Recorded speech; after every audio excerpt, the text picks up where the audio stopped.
Румен Радев повеќе не е претседател на Бугарија. Уставниот суд едногласно му ја потврди оставката, со што овластувањата како претседател му завршуваат денеска.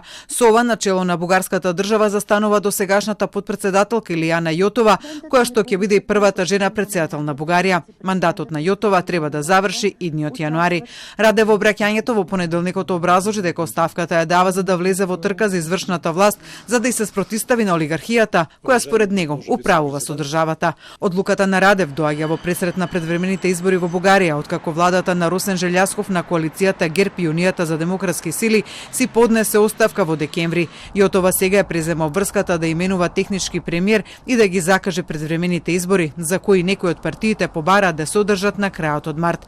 Радев, кој важи за застапник на проруската политика во Бугарија, позната и по многу тврдата позиција на темата Македонија. Според универзитетскиот професор Александар Спасеновски, кој гостуваше во Вин-Вин, новата политичка реалност која се создава во Бугарија со оставката на Радев и неговото влегување во трка за премиерска функција за Македонија ќе значи и намалување на динамиката за решавање на евроинтеграциите.